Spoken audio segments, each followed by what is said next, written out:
champ is here. I must be the greatest. The champ is here. I'm going to continue to stand with the people.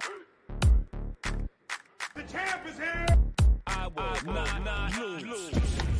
Come on, man. I shook up the world. Yes, welcome. You could have been anywhere in the world, but you're here with me. My name is EJ, and I got my man.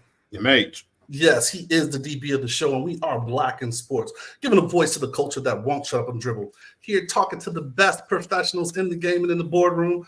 And, we're covering it all, laughing all while providing a platform to be heard. So without further ado, we got to welcome our guests. So where do I start, right? So, a man of God, a man of virtue, a connector, collaborator, HBCU alum, a global man of mystery, a humble, passionate brother that is focused, but definitely a brother of mine, man, from the East Coast to the West Coast, down South, and now he's back home, man. Please clap it up. For VP of Global Partnerships at Monumental Sports, Jarrett Nobles. Let's go.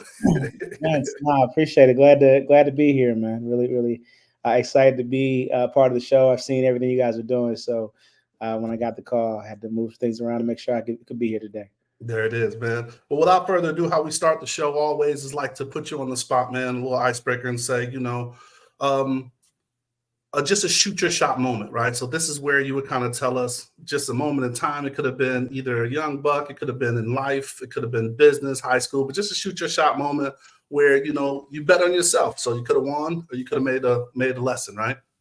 Yeah, no, I feel like my life is filled with shoot your shot moments. I think the one that comes to mind is trying to break into sports. I was 27, and kind of backstory, I, in undergrad, co-founded a company throwing parties around the country.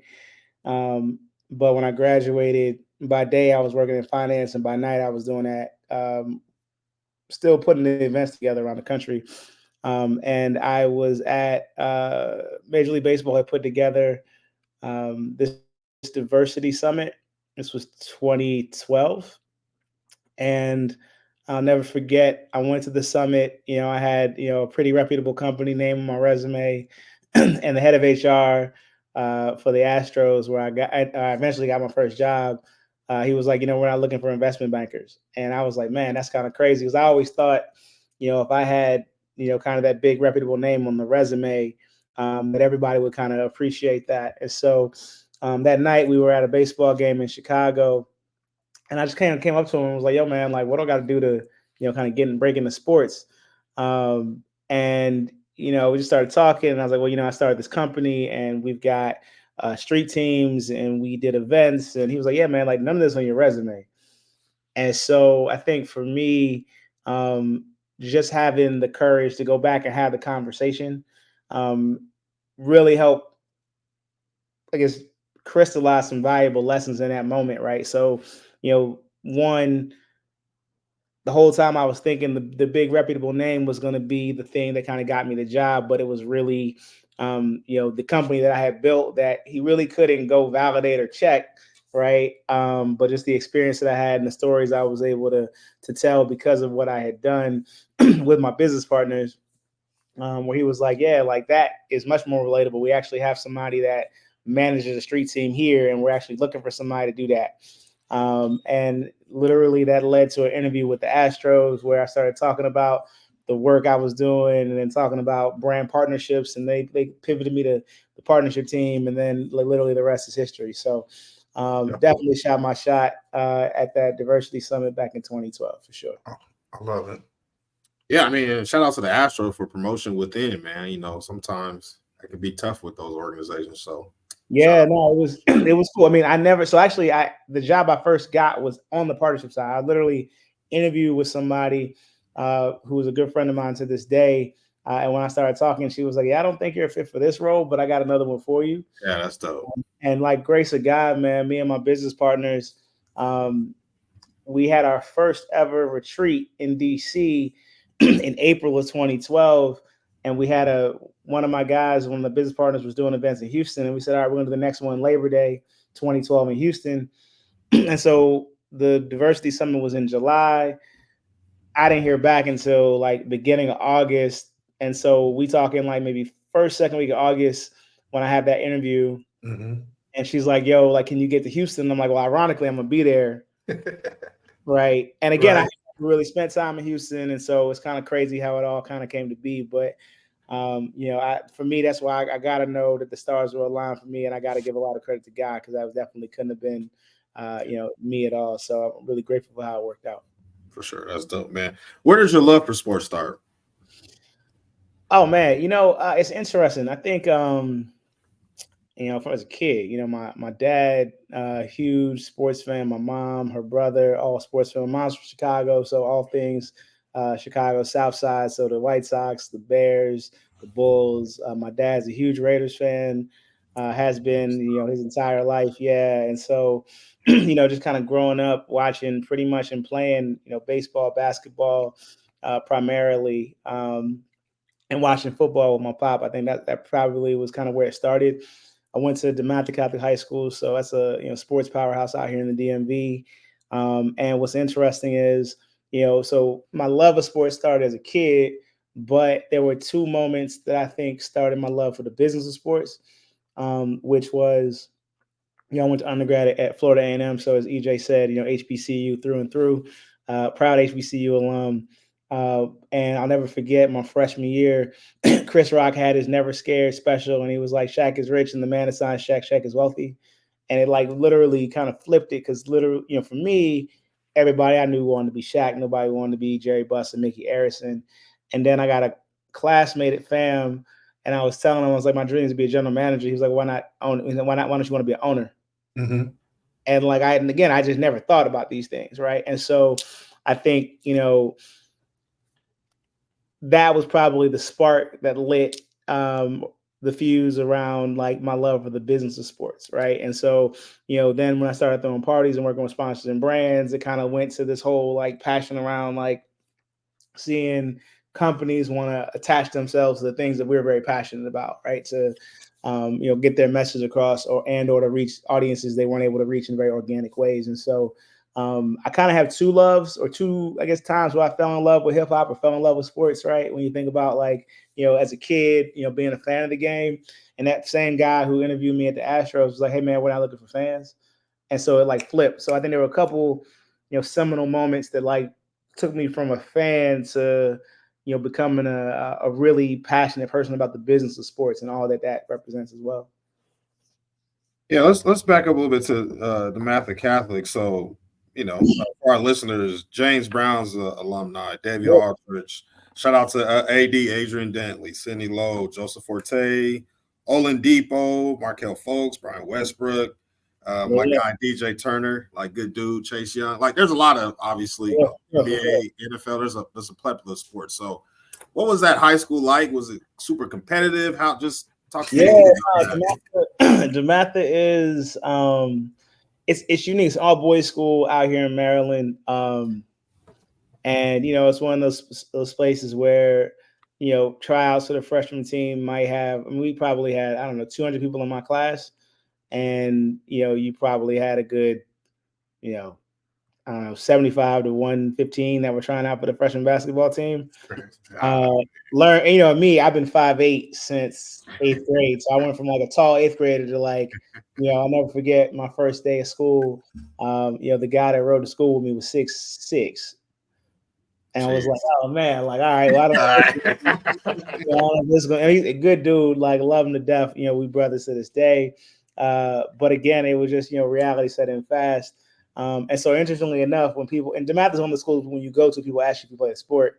Right. And I tell everybody, like, I was actually student body president because I was really good with this. So that's kind of how that shook out. But no, man, I had two classmates get drafted in the NFL. Several folks, went on to play D1 in basketball and football. Paul Rabel, who founded the Premier Lacrosse League, went there. Right. I mean, like, we've got baseball players, hockey players. I mean, you name it. The school was pretty powerful in terms of the sports ecosystem. And then also to your point on the broadcast side with David Aldridge and Jim Brown. And so there's a lot of, in fact, the general manager for the Charlotte Hornets is a DeMatha alum. And so, there's just a lot of, a lot of us out there that are doing really cool things. Yeah, now shout out to Charlotte. They, black general manager, black president, black head coach. They doing some things there. What is the class ambassador? As a class ambassador of your class, what does that entail? What is your duties there? Yeah, no, I mean, so class of 2003, so 21 years. I'm dating myself. Not quite. I wasn't gonna put no government up there. Yeah, no, it's cool. It's all well and good, man. Brian and I came out the same year, so but no, man, really it's just being responsible for trying to keep the group connected, right? I mean, I think one of the things I've gotten older, I've realized the importance of community, and don't know that you appreciate your high school community as much when you're in it. And I'm looking back now, realizing how fortunate I am to go to one of those schools that's always going to be around, right? Like I don't necessarily have to worry about my school closing. We're just a sports powerhouse. There's a lot of interest in our school. In fact, one of the schools that's our rivals in the conference, school called St. John's, where Kevin Plank went, and they've got all types of funding, right? And now all of a sudden they're a player in the space. Our rival school, I give them a hard time, but Gonzaga, that's where Caleb Williams went, right? So it's just a lot of folks in our conference that are going on to do really cool things, man. So whether it's our school with Markelle Fultz and Chase Young having like back-to-back like top 2 picks in 2 different drafts, or all the other schools in the conference. But for me, really kind of keeping that community together and galvanizing it was the reason why I wanted to be the ambassador, one of the ambassadors for my class. That's what's up. Oh, so we did talk about HBCU, man. So you went to FAMU. Tell us, why was that the choice? Where you grew up and how did you end up with that HBCU? I mean, you're from Chocolate City, right? So, so my parents went to Howard. And, my dad is a Kappa from Howard. I'm a Kappa as well. And so I went to every Howard homecoming growing up. And for me, my mom is from Chicago. My dad is from South Carolina, and very much, was kind of normalized that you went away to school. And so I was not trying to go anywhere in the DMV for school. The fun fact, I really wanted to go to Duke from the time I was 5, like Grant Hill, Christian Laettner, like that was literally the thing. That was not in the cards for me. And so then I ended up trying to figure out what was next. And, took a trip down to FAMU. And I'll never forget the head of recruiting sat me in a room and was like, the people who go to this school come out, we got a whole plan, and they end up making 6 figures when they graduate. And I was like, oh man, that's kind of crazy, right? Like, all right, well, I'll sign up for that. And, I went down in May, so there wasn't, I didn't go down for homecoming. It was an HBCU down in Florida, and was really probably the best experience of my entire life, best decision of my entire life. Some of my closest friends in life come from my time at FAM. I've been really fortunate, in my life to be a part of some really strong communities. As I mentioned, my high school is really tight. I went to FAM, which is really tight. My grad school, I went to Duke. I'm going to Duke for grad school. Also really tight-knit community. But FAM is unique in and above the rest because, it's everything from, I'm interning in the Bay for a summer when I'm in grad school, and my lease where I'm staying is I have a 11-week internship, but so it's hard to find like a lease for 2.5 months or a little longer than that. And so I spend the last 2 or 3 weeks on somebody's couch who went to FAM, right? Or when I lost a job, one of my rattlers came through for me in the clutch to help me find some opportunities. I mean, it really is just kind of whatever I need, they're always there. And to go back into, homecoming and see, doctors and lawyers. And I mean, I have homies who are doing like some really dope things, man. One of my homegirls is chief diversity officer of Victoria's Secret. And, I just got homies who are just doing dope things, kind of all around the country. And I could go on and on and on about just like the Rattlers and some of the dope stuff they're doing, man. So I don't know how much of your time you want to dedicate to the fam. We can make this a whole family session if you want to. Nah, man, I am who I am in large part because of my time in Tallahassee, because of my time at FAMU, because of the culture of the HBCU. Raised in it. My grandmother went to Tennessee State. My parents went to Howard. I went to FAM. And yeah, I couldn't envision a life without it, and just how it keeps showing up day after day. And see, that's why we asked that question, especially with us having that on shows, because especially for the West Coast, right? So we're, coming out of Las Vegas, that exposure is not there unless your parents went to it. So this is just kind of another vehicle for people to hear about these experiences. And then just to give it a chance, not saying you have to go there, but visit, you know what I mean? Like, I think that's one of those things. Listen, I strongly advocate for, again, I'm a harp on, man, just community is everything in life. And the ability to make the world smaller. And, fam, especially as a Black person in this country, right, to have something that's for you, that's built for you, in any HBCU really, but fam is unique for a lot of reasons. It's a public school, which means you get a real good spectrum of student that come through there. That's one way of putting it, right? Yeah, now look, man, it's a little bit of everybody, man. All your cousins on all sides. They're all there, man. You know what I mean? And but again, man, just a lot of love. And really we call it the FAMU League, right? As opposed to family, we call it the FAMU League, man. And it really is, man. I was in LA weekend before last, and ran into a bunch of Rattlers at an event, right? And just a bunch of Rattlers doing cool things, man. It's one of those things where you throw the hootie hoo up and everybody's trying to come through and make sure you're good. So I'm really grateful for that. Now, question for you: there's a couple of things that you kind of presented that we were going to ask you. So one is that you pledge, right? So you in Greek life, and just really quick, why was the decision to pledge later in life and not during your HBCU time? Yeah, or even in Duke, right? Because you had those multiple opportunities. Sure. No, it's interesting, man. Long story. It was kind of more, I guess, more to what was in God's plans for me is probably the best way to put it. Really, really grateful for the experience. My dad's a noob, and so I think, for me, it was always something that was in my heart. I was a fan of an interesting time, and so without going too deep into those details, what I'll say is that I think it was one of those things that for those who knew me, I think a lot of those folks were glad to see the realization of a dream, over time. So really grateful for that. And yeah, it's one of those things where if it's in your heart, it's in your heart. So then the next question is that transfer to Duke, right? So it's another one of those dreams realized, right? So you went from not pledging undergrad, but then coming back and doing grad chapter, and then you always wanted to go to Duke, and then you went back and said, "Oh, let me go ahead and scoop up this MBA," right?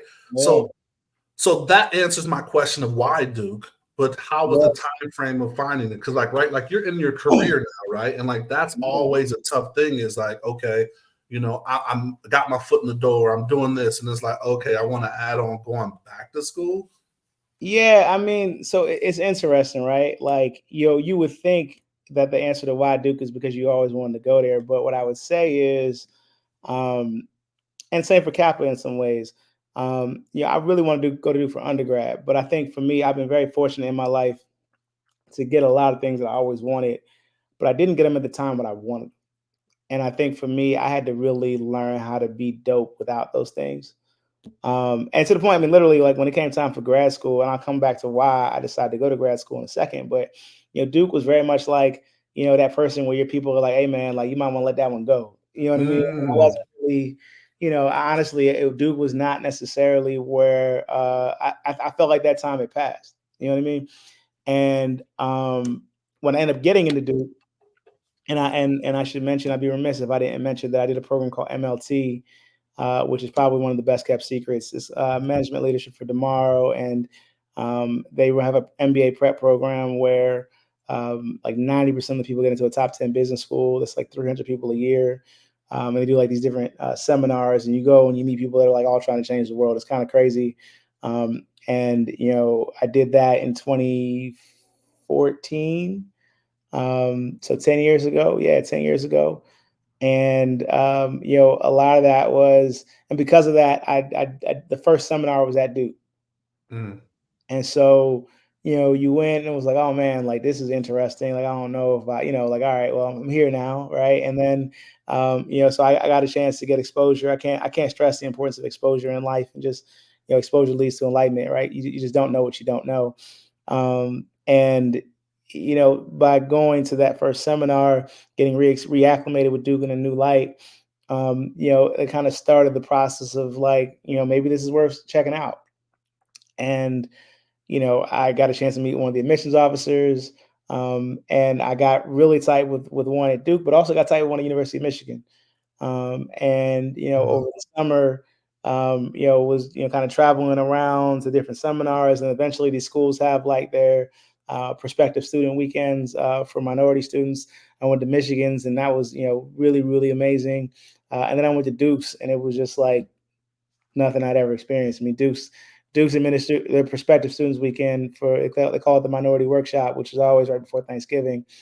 I mean, they probably had 70 alumni that came back just for that program. Yeah, wow. And it was like, it was almost like homecoming. It was like, it wasn't quite. I mean, obviously I'm with the fam, and so like I know what a real homecoming is, but it was very much, and it was like, yo, like, what are you working on? Like, I'll never forget one year recently, as an alum, there was a guy who was about to graduate, and I got to realize they're not kids, they're grown people about to graduate who was trying to figure out, where they wanted to work, and they wanted to work in tech, and we called him to the front and said, hey, this is such and such, they want to work in tech. Now, if you're an alumni in that field, raise your hand if you can talk to that person. And literally, we were out here, with no less than 10 people willing to talk to that person. And so, it was a really unique, very, very unique environment. Again, like I can't stress enough community and how important that is, man. I know it's like that's probably the kind of linchpin to my story, is just the importance of community and how it's shown up for me in my life. And so that really is, going to that weekend, it was just really what sold it for me. And, once I went to that weekend, I was like, yo, I gotta come here. And so that's kind of how I got to Duke. Now, how I decided to go to business school was a little different, right? Like I got to the Astros, at a really interesting time. The current ownership group had just bought the team. I liken that to an administration change. And, there was a lot of turnover. Right. And when I was working in finance, I had I was not going back to business school. I was not going to grad degree or nothing like that. But I think what happened was, I saw all the turnover, and I knew that I had taken a huge pay cut to get into, sports. And, at that time, and I think it's still in some states, people could ask, well, what's your current salary, right? And I was like, well, if something happens to this job, like I took a 45% pay cut. So like, how do you change the math on that, right? And so it just so happened, again, God's plan, not mine, but National Black MBA was in Houston in 2013. I go to an event for the consortium. The consortium is a program, a fellowship program where they're helping people get into school and helping them take care of their tuition, for Black and brown people. And I hear about this program called MLT. I'm like, oh, I need to check that out, right? I apply to MLT, I get in. MLT's whole thing is they prepare you to get into school. The consortium is like a common application, and then also a fellowship to help pay for it. Duke wasn't in the consortium, but the consortium is based in St. Louis, was where I was living. And so I used to help them out with things. And so like, again, just grace of God, went to an event, heard about MLT, applied, right? And again, I was just thinking like, man, if something happens to this job, how do I change the calculus on that? And I was really grateful because MLT is like a year-long process to help you get ready to apply. And so what that meant was, I started the Astros in 2012. I spent my first season there, got through 2013, because I started in October 2012. So in the off season, went through all of 2013. National Black MBA is in Houston in that September. I hear about MLT. I apply in December of 2013, get in March of 2014, go into a room that forever changes my life forever, like literally like changed my life. And then by the time I got into school in January 2015, I'm crushing it at the Astros. Like I'm crushing it. But I had gotten to Duke for my MBA, and it was like, yo, like you kind of got to go. And so, man, like I think there's a lot of like divine intervention in my story in terms of how these things have come together. And so again, I try not to take too much credit, but at the same time, just really grateful, man, to be willing to, kind of shoot the shots and go through the doors right as they open. I like it. Yeah, I mean, I know. I got my dad was a preacher, so I always hear it growing up, like, you take the first step, God will take two. 1,000%. And so from your story, from what I've heard to this point, is you put yourself out there in events and go to, you expose yourself to things, and then, let God do his thing from there. So I guess, it's not an easy skill for a lot of folks to expose themselves in that way sometimes. So where did you get that skill from? Yeah, no, it's interesting, man. I grew up in church as well. One of my favorite preachers, a guy named Howard John Wesley, who preaches at Alfred Street out here in Virginia. I heard him just talking a sermon one time about the difference between faith and fear. And he was saying that like faith liberates and fear incarcerates. And I thought about that, man. And the reality is that in life, if you really think about it, fear says, I don't see the path, and so I won't take a step until it comes together. And faith says, I'm going to walk and it's going to come together as I'm going to figure out, right? And I think that for me, where a lot of that comes from, if I'm being completely honest, was doing events. And the first event we ever did when I was at FAM, and it probably is actually the first event because the first party that we really threw, I had saved up my internship money for the summer. It was like $3,000.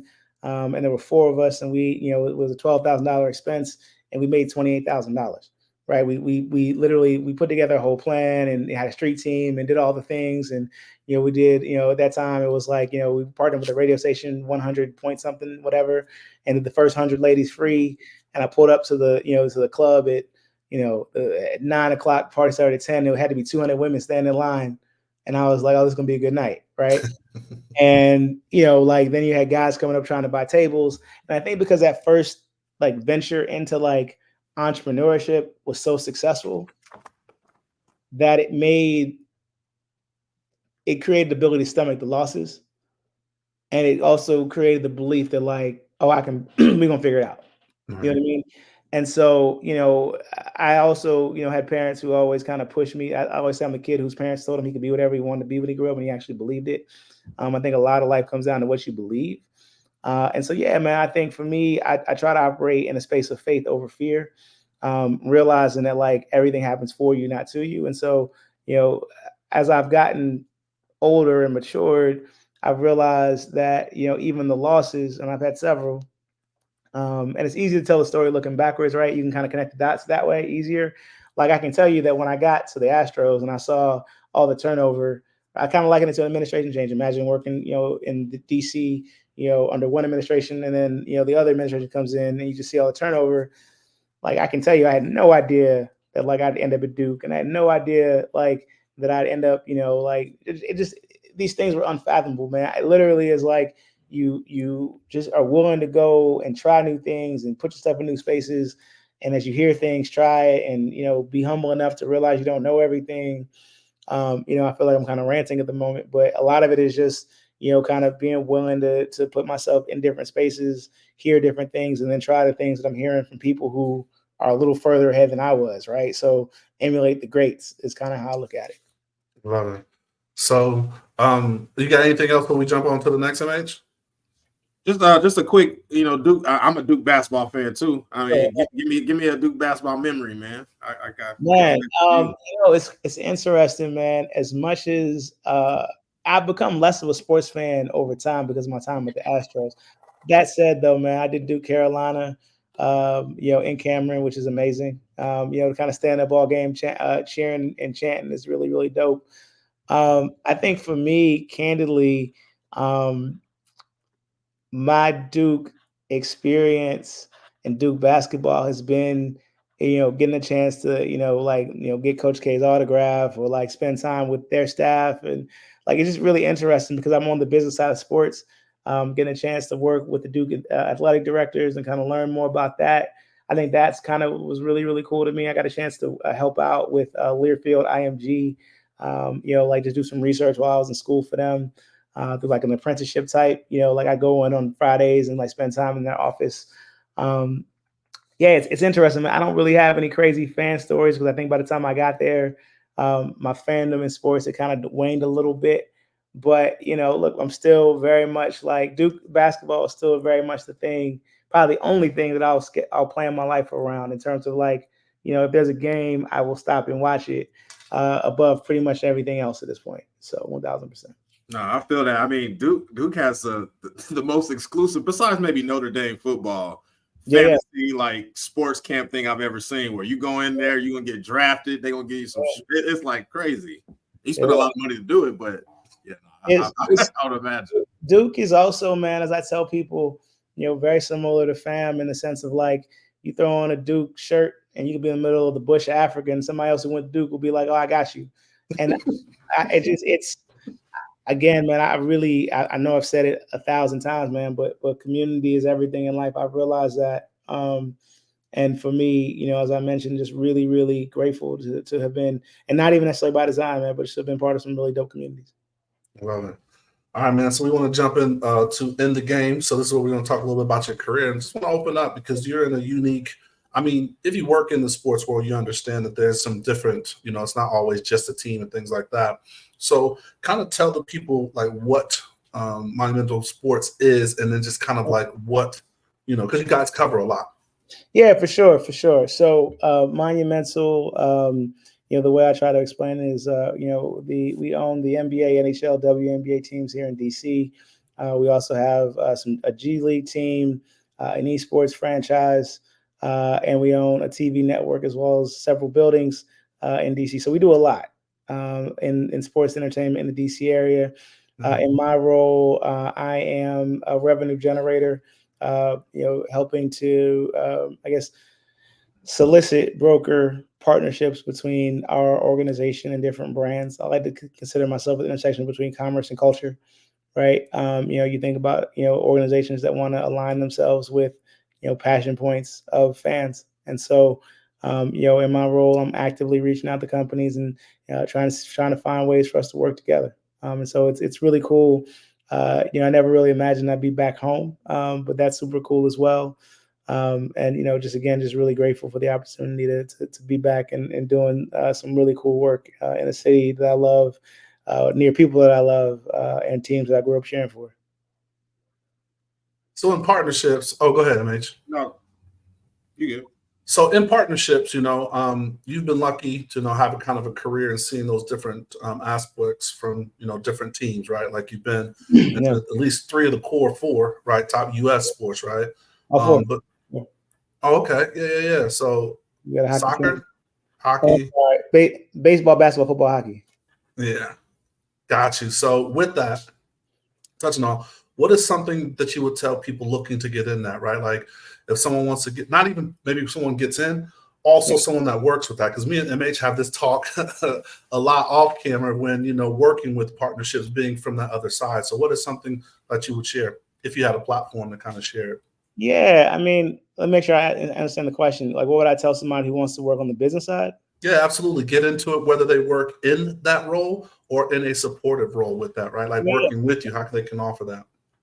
Yeah, I think, it's funny, man. When the head of HR from the Astros was told me we weren't looking for fans, I think it fundamentally shifted things for me. It really, really did. And, as I'm getting older and, maybe the athletes are getting younger, and I've just been in the sport for long enough where my fandom is definitely not as what it once was. And not to say as somebody who just, isn't a fan as much anymore, but I've just really become in love with the business of it. I mean, you look at, kind of the TV rights and all of that, right? Today, they just announced Netflix is going to be broadcasting 3 games, or I think 2 or 3 Christmas Day games. And just the amount of money that goes into investing in that, right? Peacock had a playoff game, right? How many subscribers they got. I would say that fandom is dope, but really, really understand the business. Like really understand, kind of where the revenue, how the money is made. And just think about, I think a lot of times, us, we think about the athlete side. And again, like I said, the Chris Rock joke, Shaq is rich, but the man that signs Shaq is wealthy. How much is the person making that's paying Shaq $50 million, LeBron paying LeBron $50 million? And then understanding, a lot of us, we kind of live in or near the player ecosystem, which is cool, but there's the ecosystem of the owners, the ecosystem of the companies, the networks, right? And if you think about kind of where you are, kind of upstream, downstream, we're really kind of downstream when you think about players, right? If you think about, billion-dollar or multi-billion-dollar, kind of rights deals that get funneled down to owners, right, who are negotiating, right, kind of $100 million or multi-million-dollar contracts with players, right, also negotiating multi-million-dollar contracts with companies, right.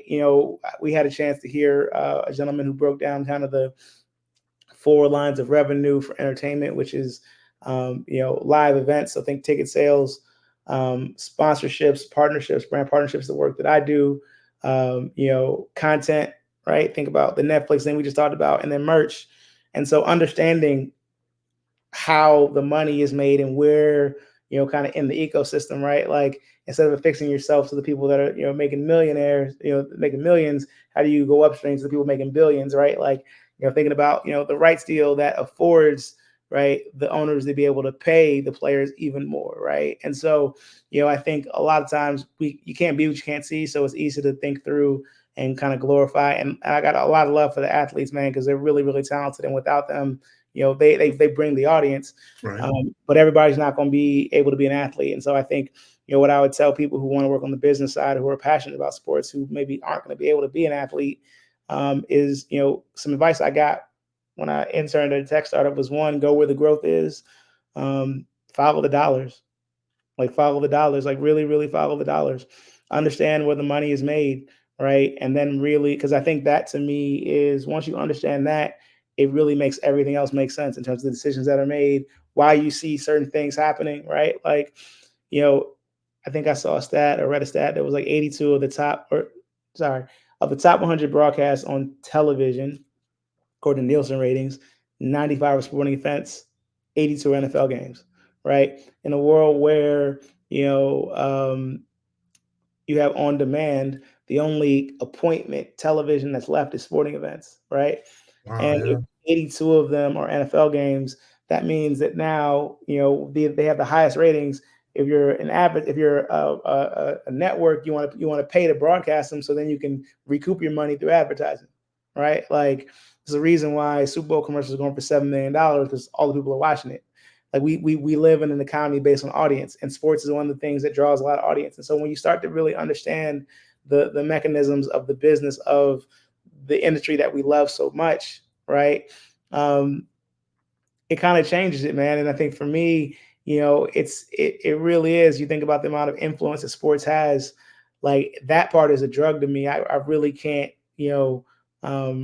get enough of really just taking a deep dive into the plays that are being made by, the companies that want to broadcast the games, and, like the companies that want to attach themselves to the athletes and to the, to the sports and to the leagues, and how they want to leverage that to drive their business forward. And so I would tell anybody, man, like get a subscription to Sports Business Journal, read up on all the things that are happening, right? Talk to people who are doing the work, right? Like really, really get in and understand, follow the dollars and go where the growth is. Understand those things as best as you possibly can. And listen to Black in Sports podcast, where we have the people that's on there. There you go. There you go. You know what I mean? But along with that, talking about the movement. So one, I guess, vertical in your pie that's doing that movement is the WNBA, right? Like, so Sure. you have the Mystics, man. So what's exciting, or what money things that you're seeing? Because you're talking about like TV deals, movements to where now they're chartering flights, and shoe wars, right? Like who should have a shoe, who should. So like, what is some of the excitement around the Mystics that you guys are looking for? Kind of got down the pipeline? And I won't necessarily get into the specific team per se, right? But I think generally speaking, with the W, I think growth is up exponentially, right? I mean, I think we saw the NCAA Women's Championship game did like 18 million people viewers, right? Which is the most watched basketball game, men, women, NBA, or college, on ESPN in like the last 5 years. I think it was something like that, 5 or 6 years. I just saw a stat last night that Caitlin Clark's first game for the Fever was like 2 million viewers, and she played a game up against an NBA playoff game, right? So you just think of like viewership, interest is up, right? You look at the brands that are doing deals, and you look at all. I mean, so again, just think about where the growth is. I think women's sports in general, right? I mean, I was at an Angel City game, excuse me. The soccer team, I think they're doing great things out there. And I was talking to a friend, and I was like, man, you do realize that we're watching the best soccer players on the planet, right? Like the best women's soccer players on the planet are right here, right? And so, thinking about, that, right? There's just a lot of just growth in women's sports altogether, and just a lot of excitement, man. So I'm really excited to kind of see where it goes and kind of how it goes from there. How much, and you don't have to get it too in detail, but and I don't really even know how to ask the question per se, but you've seen from the club side, really all four of the major sports, right? You know, you've been in at the club. So with the different perspectives of what the league's goals are in situations like that, is there a whole lot of competitive between basketball, football, baseball, basketball, you know what I'm saying? Or is it more like we just stay in our lane type thing? Yeah, I mean, in the world that I live in, kind of selling a partnership is, kind of the same and across all. I mean, you have different inventory for sure, right? Different value propositions, right? So football will say, hey, we've got 16 or 17 events, right? That are all doing 70,000 people, 60,000 people, right? So you get kind of massive audiences there. Obviously, I talked about kind of the viewership, right, and the impact of that. NBA, we'll talk about, one, like the attractive fan base, right, and kind of who they're reaching, who their audience is, right, kind of how they're really, kind of the core consumer for a lot of different products, right. Baseball, we'll probably talk about, one, the frequency and the number of games, right. I think the NHL will probably get into, just again the wealth overall, kind of high net worth fan base, some of the golf and other sports like that, right? So everybody kind of has a value prop, right, in terms of what they're talking to on the brand side. But what I would say is, I mean, short of the actual experience going to any of these different games, because obviously a basketball game is different than a hockey game, is different than a baseball game, is different than a football game.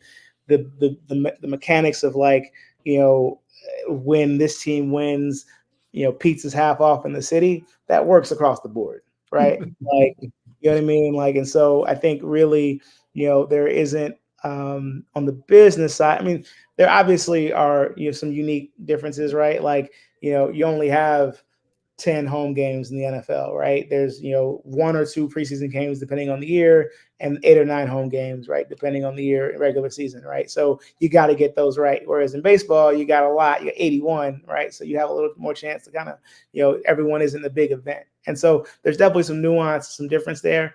But in terms of competitiveness, I mean, I think a lot of that probably comes down to, any individual market. So, if the teams are owned in the same group, right, then they're kind of working together. But and naturally, right, like your competition is the people in your league and the other teams in your market, right, that are all all vying for finite dollars in terms of investments from teams and whatnot. Yeah, for sure. And then when it comes to just, I think we're in a unique spot. I guess our age. I mean, we saw the start of the internet, right? Like so. And it's how it's kind of changing with my daughter right now can say, please like and subscribe and follow this dinner. She's 4, For sure. You know what I'm saying? So like as the generation gets younger and younger and how they consume media and stuff and ads and all those type of things, how often do you got to kind of stay on top of that? Yeah, no. Well? I mean, I think, for me, my job really relies on relationships and information, right? And so I think understanding what the latest trends are, because the reality is like the companies that we're talking to are trying to reach those consumers, right? There aren't a lot that can really market directly to children. So, that isn't necessarily as much. But what I would say is, from the team side, from a marketing perspective, right? Like, or fan experience perspective, they're thinking about, the entire family, right? And so, somewhere in the organization, somebody's thinking about those things, right? So whether it's, kind of us thinking about on behalf of a brand, right, and trying to represent the brand, or it's, the team thinking about how they can best kind of interact with our fan base, right? There's always some type of conversation there where we're trying to tackle those things. Love it. So I'm going to save my question to do it to part of quick hits. MH, ready for the quick hits? Yeah, Jared, this is just some get to know you questions, kind of fun type of things. Are you like a vintage person or a new person? Oh man, it just depends. I mean, I feel like I consider myself a lifelong learner, so from that perspective, I'm always kind of keep up with what's going on. But I mean, classics are classics, right? Like, I'm definitely when I think about music, right? Like I'm still listening to Jay and Nas, and I think actually, ironically, some of their new project, Nas specifically, his new projects are like, amazing, right? So it's kind of it's dope to hear, kind of some of your favorite artists kind of grow and progress over time. So I'll say, depending on the scenario, we can go vintage. I'd probably lean towards vintage. but I'm definitely open-minded enough to not, I don't live in 97. You know what I mean? Favorite vacation spot if you have one. Oh man. Yeah, it's interesting. I mean, Southern California is amazing. I wouldn't say it's a vacation spot, although there are several down there. Cape Town, South Africa. Cape Town is probably my favorite city on the planet, hands down. Like would go back in a heartbeat, and I'm actively trying to get there. I got you. You a morning or night person? I try to get up at like 4:35 in the morning. And I do that because I'm in sales and I'm navigating people. So it's kind of the only quiet time I have is until, call it from 5 a.m. to 9 a.m. So I'm trying to leverage that. But then I work late at night, but I can't, I'm not productive in terms of like actually having to think and do work past like at all. Where's the best place to do business? Is it like a happy hour thing? Is it on a golf course? Is it? Yeah, man, you got to go bowling. What are we doing? There's a sales guy at the Chargers who said you got to touch the people, man. And I think to me, it's just going out where the people are, like wherever they are, right? Like that's golf course, that's happy hour bar conference, like I go where the meetings are, right? And there was an episode of Entourage where Ari is like, the agent is going to, I forget where he's going, but it's somewhere he's not supposed to be going. And he's like sneaking out the house, and his wife stops and says, "Hey man, I go where the meetings are." And that's very much how I look at it, right? It's like I go where the meetings are, man. So like, wherever you want to meet, I will be there. Got you. Favorite, I guess, actor, and if you had a movie about you, who would play you? Oh, that's crazy. That's actually one of my icebreaker questions that I ask people, which is also along with like, what would be the title? It's funny, man. This is unpopular, but I'm a huge Don Cheadle fan. I think he's probably one of the most underrated actors. I agree. That you come across, and I just think that because he has so much range. Like if you look at like Don Cheadle, from Hotel Rwanda to Ocean's 11 to superhero, right? Right, Devil in a Blue Dress to the Marvel movies. Like, I mean, he's never playing the same person, man. So you know what I mean? Like, I would go Don Cheadle as my favorite and the person who will play me for sure. Man, I love that. That's a good one. And then another I've heard this question asked to me recently, and I was like, oh, that's an interesting question. If you're just making a pizza, no resources, all resources you can have, what would be on your pizza? Oh man, so it's funny, man. So I don't eat pork, not for religious reasons. My dad actually stopped eating pork before I was born, and so I'm actually, I'm ground beef, onions, green peppers is probably what I put on my pizza. That's generally what I order. Sometimes I throw some spinach on there. I'm not a pineapple on pizza person either. I can do chicken, kind of depending on what's going on. So I mean, throw a couple different proteins, right? A couple of different vegetables, right? Yeah, you go where the meeting at, man. Yeah, you know what I mean? I heard you can tell a lot about somebody about the way they make pizza. I don't have the formula system, but that's just what I heard. Yeah, I love it. I'm good, Jay. So mine that I was going to throw in there is, so you've been to a lot of major cities working for some different teams, right? So we talked about the Astros heavy, you've been out to California, which you're talking about is a great place, not maybe a visit, but just to go, for the Dodgers and working for the Chargers. Yeah. Back home now with the Cavs as well, who are now in the playoffs. Tell me one thing, because I'm not going to say which one's your favorite, because I would never put you in the spot like that, because you got too many people out there. But I would just say one thing that you loved about some of those locations, right? There's got to be like, if there's like a moment or just something like, oh man, when I think of, Cleveland, I think of this, you know what I mean? Yeah, I mean, most people who know me know that I have an affinity for Southern California in terms of just like, obviously, from Santa Barbara to San Diego. I think it's probably one of the most beautiful parts of the United States. And I have an affinity for my family, and I think DC is a really special place as well. And DC is very, very unique, and really grateful to be back and love to be home, like really, really. So I think for very personal reasons, those cities have a natural tug. Houston, man, the culture. that whole like Bayou region, Louisiana, and all the people that came over from Katrina that are still there, and just like the food and the culture and the people. Houston's a city where I always am like, man, I couldn't see myself living there again until I go back and visit. And I'm like, oh yeah, actually I could do it. Like, I mean, that's some of the second I land. Like literally, I land. I'm like, oh yeah, I remember why. You know what I mean? And so like, Yes. I love Houston, Texas. Cleveland was cool, man. I lived down by the lake, and just really amazing people. A city that I think is the identity of the city, and people take a lot of pride in the city. I think there's just some of my favorite people that I've ever come across are from Cleveland. The state of Ohio is a great place, so I have a lot of love for Cleveland. And then obviously, I've spent time other places, Austin, Durham, Tallahassee. All unique in their own ways. I've lived in the Bay. I actually moved like 11 times in the last 20 years, so I've kind of lived a little bit everywhere. And so I'll spare you the whole list, but when I think about, for me, Italy, it's like, kind of Houston, LA, Cleveland, DC, for my professional sports life. And that's been super, super cool. Each city has something really unique. DC, I'm still learning. I'm actually, I grew up here and was gone for 20 years and coming back. And so I'm kind of experiencing DC as an adult for the first time. That's super, super cool. It's good to be near my family. But this is a really cool city. Like, I mean, it really, really is. There's a lot that goes on. Obviously, I know this is the Black and Sports podcast, so to be Black in DC is super dope. You think about Howard Homecoming, CBC, all the different programming things that go on. It's just a really unique city, and the proximity to government, and just DC is unique in terms of the government contracting world, and just all the dollars that are there from a corporate perspective, and just in general, just to kind of see the amount of people who are doing well.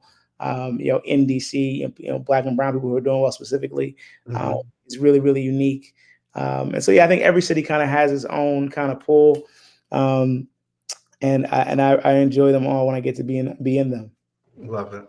All right, so we kind of coming to the end, man. You really didn't have anything that you wanted to push, but this is the part where we kind of call the winner's circle. So there are some things that I wanted to touch upon just to share with the people, man, because we want them to get to know you. So my first thing is you did a TEDx, man. You did TEDx Inglewood, man. So what spurred you to do that, and how did you feel about it? Just give us like a little quicker about that. Great question. So I did a program, again, because I'm big on community. I did a program called CUP, Council of Urban Professionals, in LA. They do programming in Los Angeles and in New York for underrepresented minorities. Really, really dope program. That I highly recommend for anybody who's in the coast to check out. And one of my cohort mates mentioned that they were doing a first ever TED Talk in Inglewood, and so she asked me if I'd be interested, and I was like, you know what, like, I always say, like, thank you for coming to my TED Talk. So I figure I may as well go ahead and kind of put my name in that, and I was selected to do it. And honestly, it was a really interesting time because I was going through a period of transition. And I think the period of transition helped make the talk come across the way that it did. I think that a lot of people, from what I've been told, found that it resonated with them for just different reasons.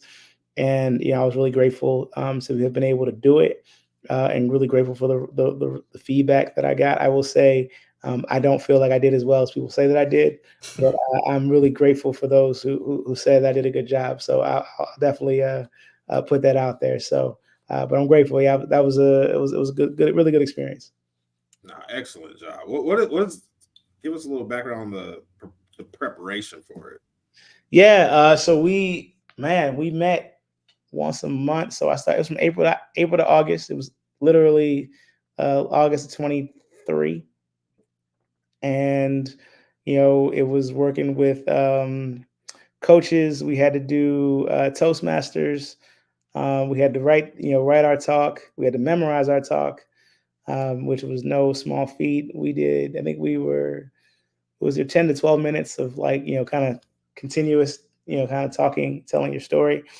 And I think for me, I get asked a lot. The other part of being in part of communities is that people tap on you a lot, right? And so I get asked a lot, like, how did you make it happen? Tell me your career story. And so I've kind of boiled down like the career advice I figured if I just did a TED Talk, I could send it to people and be, hey, just watch that, Like that. So yeah, I kind of just boiled down my career advice there. But I think it hit a little harder because I was going through a period of transition. And so I think it allowed me to tap into a deeper level of vulnerability. Because I think the reality is, and we would be remiss, I mentioned earlier, but like, this thing has ups and has downs, man. And, I've had a lot of wins, but I've had some challenging times as well. And so, I think I'm grateful for that experience because it just came off the heels of a really major transition that allowed me to tap into something and be very honest and vulnerable that I think allowed it to resonate a little deeper. That's good stuff. Yeah. All right, so we talked community, but I think you dabbled in it, so I don't know if you want to talk about it. But a little thing called Henry. You want to? Sure. No, that's a good one. It's Henry's on the shelf right now. It's never fully on the shelf. It's never fully on the shelf right now. I'll probably pass on going too deep into that one just because I think the name is so catchy that if people hear it, well, it's trademark. So, anyways, but no, it's the concept called highly educated, not rich yet. And the premise is a lot of the work that we're thinking about there is around helping people navigate their careers.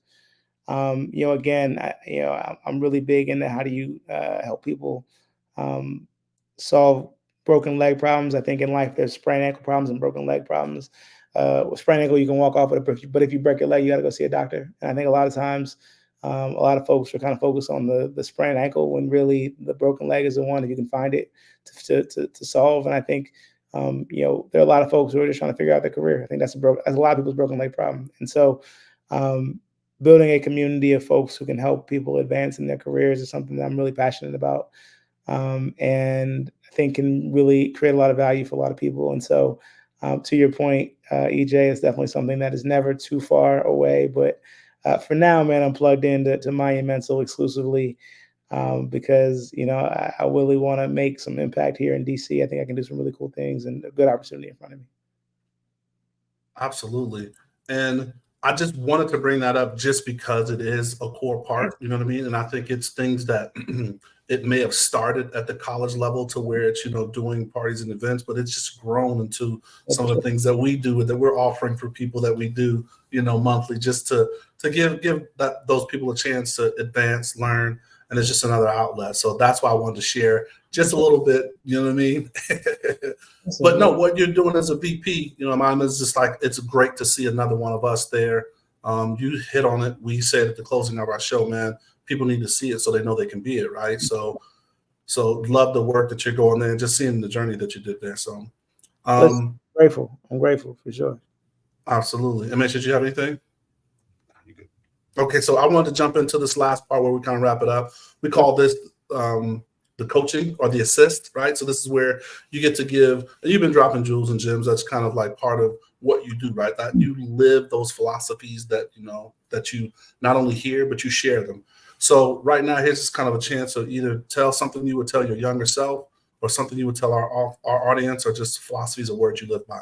Yeah, no, again, man, I think really resonating with the things happen for you, not to you. I think that's been the biggest thing for me. And I think that allows me to have the faith to know that everything is working for my good, man. So, generally speaking, man, I tell people that if they can be mindful that everything that's happening, I mean, I've got friends who are navigating all types of situations, and I'm navigating all types of situations. And in the moment, it may seem, like things are not working in your favor. But if you just live a little while longer, if you just let things, kind of navigate themselves a little while longer, I think you tend to find that some of the most challenging moments in your life are actually the moments that you needed for something even greater. And so, I think that to me is probably what I would leave people with is just, again, man, things are happening for you and not to you. Love it. Yeah, for sure. No, that's dope. So go ahead. I mean, MH, if you have a final question, go ahead, hit that. If not, man, leave us with your final thoughts, man. No, I think I don't have any other questions, man. This has been unbelievable, man. Jared, appreciate your time. Of course. I know you got an early start on the East Coast, so appreciate you hanging out with us late here. So no, thank you for your time, man. Learned a lot. EJ sent me a text and said, "Hey, man, I need you." And here we are, less than a day later, man. I'm grateful for you guys and all the things you're doing. I want to make sure we give you y'all's flowers. Supporting and watching from afar. EJ got me in a shirt and an Instagram post. So, whatever I can do to support y'all, don't hesitate to let me know. Love what y'all are doing. Keep doing it. We need it. Like, we really, really need it. Hopefully y'all have me back sometime. There it is. We're going to get you on that live show too, man. It gets a little hot in there. I get the emails, and it's always, I think in LA, it was always at a rough time, and here it's 3 hours later than that rough time. So it's just like trying to figure it out. But I will definitely jump in, man, because they look a lot of fun. Yes, absolutely. Well, hey, definitely thank you for, the time with the 3 hour difference, man. And I know you got an early morning start. So just want to thank you again, man, dropping the jewels and just who you are holistically. Of course, brother. Look, man, love y'all, man. Keep going. Always in your corner. Awesome. And I hope you all enjoyed the show. Just want to thank Jarrett again. And please, if you enjoyed the show, or even if you didn't enjoy the show, please watch, share, talk to it, follow us anywhere that you listen to podcasts. And as we say all the time, please stay safe, practice gratitude, and know we're rooting for you. Screaming, all us blacks got is sports and entertainment until we even.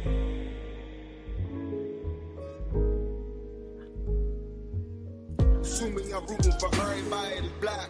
Yeah. Yeah. Assuming I'm rooting for everybody that's black. Yo. Look. Assuming I'm rooting for everybody that's black. Spent about 2 racks on handmade new rags. Assuming I'm rooting for everybody that's black. That's everybody from sports to college class to